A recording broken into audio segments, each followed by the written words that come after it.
That was a passage from the first movement of my second symphony, which celebrates Weimar literature, and in particular Goethe's Faust.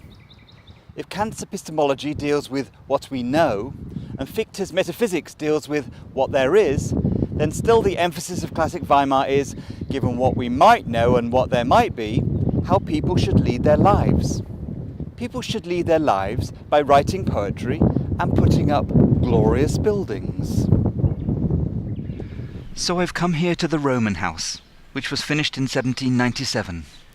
In my meagre opinion, there's no better symbol of classical Weimar anywhere, at least not in the physical world. The gable above the Ionic columns features a winged genius, a kind of guardian angel, supported on one side by Minerva, goddess of wisdom, poetry and the arts and crafts, and Ceres, goddess of fertility and gardens and agriculture, on the other.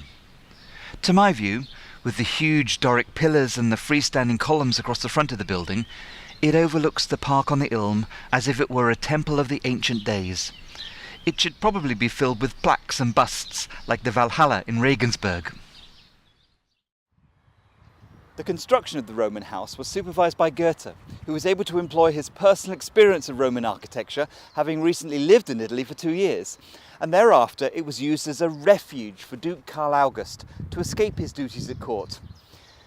Even today, it's a delightful place for quiet and contemplation, and it's a perfect place to consider Weimar literature of 200 years ago. No doubt Christoph Wieland would have walked out here frequently. He'd been one of the first of the tide of intellectuals to move to Weimar, employed by Duchess Anna Amalia to tutor her 2 sons, the Duke Karl August and his brother Prince Constantine, and thereafter he never left. So I've taken a moment to come to the Wieland room in the Weimar City Castle Museum. It was commissioned by Grand Duchess Maria Pavlovna and completed in 1840 with decorations by Friedrich Preller the Elder, which gave a prominent role to nature. The large murals illustrate scenes from Oberon. As a young man, Goethe had mocked him for the conventional French style revealed in his work. But actually, Wieland became extremely influential in the German literary scene during his time in Weimar.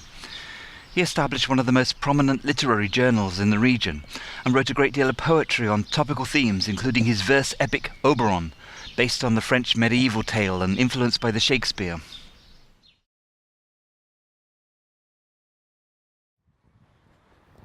All of the turn-of-the-century intellectuals in both Weimar and Jena expressed themselves through creative writing and a broad range of other artistic interests too. They were novelists and poets, aestheticians and philosophers, and often deeply committed in their views either to theology or against it. They were young and principled, full of vitality and passion, none more so than Friedrich von Hardenberg, known better as Novalis. He was a man of the affections and couldn't help but fall in love with the young Sophie von Kuhn. He idolized her and doted on her until, a year later, on her 13th birthday, she agreed to marry him. She was considered too young for an immediate marriage, according to the prevailing norms, but this didn't prevent Hardenberg from tumbling into rapture in anticipation of their intended life together. She became the enchantment that inspired his quixotic poetry. But a year later, she fell gravely ill. He spent many hours at her bedside, joined by many other of his and the family friends, Goethe, Schelling, and Wilhelm and Caroline Schlegel. But in early 1997, even as the construction of the Roman house came close to completion, 2 days after her 15th birthday, she passed away. Novalis was heartbroken, and for several years, up until his own death 4 years later, he suffered from deep sorrow at the tragedy of what had happened. Once, when I was shedding bitter tears, when, dissolved in pain, my hope was melting away, and I stood alone by the barren mound which in its narrow dark bosom hid the vanished form of my life, lonely as never yet was lonely man, driven by anxiety unspeakable, powerless, and no longer anything but a conscious misery. As ere I looked about me for help, unable to go on or to turn back, and clung to the fleeting, extinguished life with an endless longing, then, out of the blue distances, from the hills of my ancient bliss, came a shiver of twilight, and at once snapped the bond of birth, the chains of the light. Away fled the glory of the world, and with it my mourning. The sadness flowed together into a new, unfathomable world. Thou, soul of the night, heavenly slumber, didst come upon me. The region gently upheaved itself. Over it hovered my unbound newborn spirit. The mound became a cloud of dust, and through the cloud I saw the glorified face of my beloved. In her eyes eternity reposed. I laid hold of her hands, and the tears became a sparkling bond that could not be broken. Into the distance swept I, like a tempest, thousands of years. On her neck I welcomed the new life with ecstatic tears. Never was there such another dream. Then first, never since, I hold fast an eternal, unchangeable faith in the heaven of the night and its light, the beloved.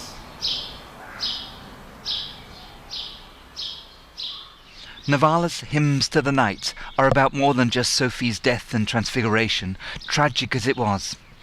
At her graveside there was epiphany, yes there was.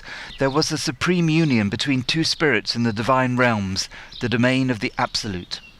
The surface light of the sun became the real world, and the tenderness of the girl revealed in a heavenly womb that was the night world. Yes, in the sublime night of the soul, the poet was reunited with his beloved, and thereafter she was brought to resurrection. The self and nature came into being simultaneously.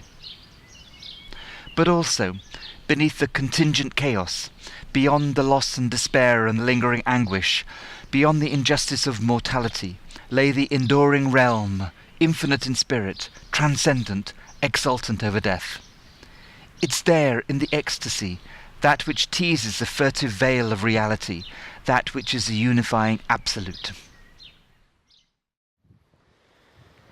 If in the dark night of the soul's misery there is a quest for the essence of the divine, then upon returning to the light of nature, there shall be the quest for the underlying essence of the laws of nature too. Indeed, Novalis was not just a mystical poet. He'd been trained at the University of Vienna by committed Kantians and was well aware of contemporary debates concerning the nature of existence. He was friends with both Schiller, who, as I've shown, was engrossed with the ontology of aesthetics, and also Friedrich Niethammer, who was a religious philosopher at the University of Vienna and, incidentally, the figure who co-edited the philosophical journey with Fichte that brought accusations of atheism upon the latter. However, Novalis was a self-reliant thinker, and he soon developed his own approach.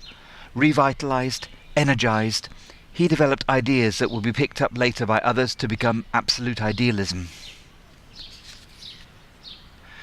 Novalis contested the principles of subjective idealism long before anybody else, including those who've become well known for their refutations of Fichte, such as Schelling and Hegel, both of whom I'll look at later.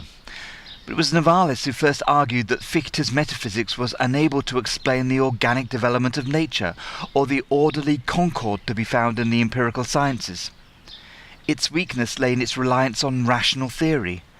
Novalis posited that reason must inevitably end in ignorance because the absolute surpasses the comprehension of rational thought.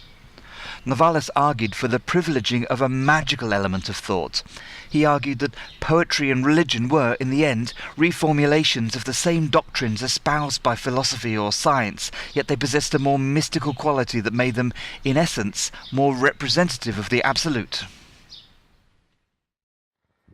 Continuing from Herder, Novalis argued that it was only the poetic imagination that could fathom the absolute. In particular, he refuted the foundations of Kant's transcendental method and epistemic foundationalism in general. Existence was a mystery that was better expressed through art than through ideas. Indeed, Novalis was condescending about the ability of human reason to achieve anything, let alone an understanding of the mysteries of life and of the cosmos. And he refuted the assertion that everything was mind. Like Goethe, he was sympathetic to Spinozan realism, whereby everything is essentially nature, while retaining his commitment to an idealism that was necessarily fused with realism. I have a graphic to help explain this. I'll call it the tale of first principles. Once upon a time, a young man called René Descartes rode into town on horseback, fired up by the Copernican revolution in saddle technology, and said, "My goodness, existence is comprised of two substances, mind and nature. They're completely disconnected." Then, 30 years later, Spinoza rode into town too. He stopped, shook his head in dismay and said, "No, no, no. Everything is unified as one substance. Everything is nature. The mind is just a part of nature." But then, 30 years later again, Bishop Berkeley charged into the melee and said, "Go west, young man. No, no, no, that's wrong. Spinoza's completely muddled too. He's got it entirely the wrong way round. Yes, it's true that everything's one substance, but this substance is mind. Nature is a part of mind." But then along came Kant with his transcendental method, but not much else. He said, "Come on, guys, you're fooling yourselves. There's no way you can even know what everything is because your mental wiring makes you irreversibly detached and biased." But then came Fichte with a brand new horse and cart. He said, "Well, my friend, if you can't know anything, then how can you know that you can't know anything? Actually, it's possible to know anything and everything because it's the ego in your mind that makes everything in the first place." He agreed with Berkeley to a large extent, although the details in the justification were different. But then came Novalis. Unfortunately, he'd fallen off his horse, and now he stood at the tombstone of his beloved and had a vision. "My eternal dearest, you've showed me that everything is mind and nature, both. They are different sides of the same coin. It's absolutely the same thing. It's the heavenly logos, the absolute fusion of the subjective and objective, the integration of the real and the ideal into a single living whole." The discussions pertaining to the tale of first principles were interminable, and so was the flow of literature that ensued, which is why I'm here in the park. The view from the Roman house is marvellous. To the north you can see the Weimar castle, and to the south you can look towards Ehringsdorf and the splendid parish church steeple there. What better place could there be for considering the remarkable literature of the Weimar classical era, and for asserting that, of all its writers, Johann Wolfgang von Goethe deserves most respect. Indeed, he too took up the mantle of the single living whole and its implications for spiritual truth, human virtue and moral action, and expressed it in poetry. His account of Iphigenia, which I've spoken about before, and which provides the starting point for my opera Iphigenia in Weimar, tells of another beautiful youth embroiled in tragedy. However, in Goethe's version, it's not the sublimity of the tragedy itself that stands tall upon the stage. This is now a moral piece. Iphigenia lives. She's been granted reprieve. She comprehends the dark void that drove her father to offer his eldest daughter to sacrificial slaughter. Yet she's resolved to avoid failing others as he failed her. She's committed to the path of virtue by way of discourse and candour and accountability to the principle of integrity itself. King Taos is driven by the same dark void, and again it shall be this young woman at the sharp end of the knife. He desires her. He requires her to give him an heir and is prepared to go to any lengths to get what he wants, even so far as to resume the practice of human sacrifice. Iphigenia is torn between allegiance to her brother and the possibility of flight, and to her conscience, which tells her it will be wrong to bring injustice upon those who have cared for her since the debacle of her youth. She elects for honesty. She admits their plans to flee to the king. She places both her own and her brother's fate in his hands. She cannot be sure how the king will react, yet she risks all for the sake of principle. She reaches out to confront the train of violence that has defined her inheritance, and to bring an end to the enmity and deceit, and to the endless recourse to bloodshed. King Taus realizes the risk she's taking, and the honesty and ethical rectitude underpinning her stance, and he's astonished. He is the totalitarian overlord, obstinate and intransigent, and unfamiliar with such displays of incorruptibility, yet he lifts himself from his own retinue of bloodletting to rise to the ethical challenge. He matches her rectitude. She has led him to honour, based on authenticity and mutual respect, perhaps for the first time, and the world takes a step to reconciliation and charity and salvation. I've come to the open porch on the east side of the house, with its Dorian columns and its small fountain. No doubt Duke Karl August would have gazed out across the park from this spot and pointed out to Goethe that if his Iphigenia follows a Kantian lead and marks a shift away from morality based upon the dogma of divine authority to an ethics grounded in human autonomy, which is itself to be seen as the source from which the conception of God is derived, then his other work balances this with a focus upon learning for its own sake, and in particular, learning about nature, understanding the Spinozian argument that the divine is the same thing as nature. When the mythic youth Ganymede becomes the compliant devotee adored by the gods, the Zeus of the myth, who is also God the Father of Abrahamic religion, the divine forces move to seduce the boy not in the form of a young cygnet, but as the very essence of springtide itself. There, calls the nightingale, lovingly for me from the misty vale, I come, whither, whither, up it surges, the clouds are leaning downwards, the clouds bow down to yearning love, to me, in your lap, clouds, upwards, embracing, embraced.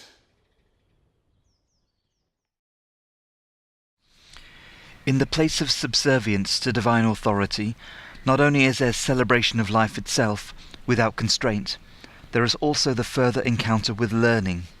There is Wilhelm Meister's Apprenticeship, published even as Sophie lay dying on her sickbed, and spoken of by Schlegel as ranking alongside the French Revolution in importance to the modern world, where the young protagonist throws off all restraints of orthodoxy and social expectation, and thereafter sets off upon a quest for self-cultivation. The two paths offered to Wilhelm by his heritage, that of leisurely indulgence and an involvement in the theatre, are woefully inadequate to address his lofty goals. Consequently, he rejects both, and sets off on a path of learning that will satisfy his own thirst for moral knowledge, yet also serve the needs of others. The young man seeks to improve himself, not only as regards his intellect and his imagination, so as to become a whole being, but to bring virtue to the world. And then at last there is the magnum opus, Faust, begun at the same time as the early work Ganymede, but not completed for more than 50 years, and only published posthumously. It transforms the medieval myth of a pact with the devil into an intercourse with knowledge itself, forever testing and teasing, climbing high and falling low, a dance with lifelong learning that must necessarily lead to redemption. I've come back to the west wing of the castle. This is the Goethe Gallery, the first of the memorial rooms dedicated to the memory of Weimar's classical writers, with its large frescoes painted by Bernard Neher. Above the doors at each end of the gallery, there are sarcophagus reliefs showing scenes from the myth of Iphigenia at Tauris. And along the uppermost vertex of the vaulted ceiling, there are 11 pictures symbolizing Goethe's different interests, stretching from poetry and literature to his various science projects. But I've come here to look at the two large murals showing scenes from Faust. Gretchen cowers on the floor. She's praying. She doesn't know that the devil Mephistopheles taunts her, but she senses it. Faust looks on. In tasting the forbidden fruit of clandestine knowledge, Faust shall not be held accountable to the inauthentic narrative of corruption. He does it only to be amenable to learning. He plays games with that which would condemn him as a servant of evil, but loads the dice so they cannot do anything other than roll in favour of knowledge acquisition. He concedes to Mephistopheles, and yet uses the old goat for his own lofty purposes.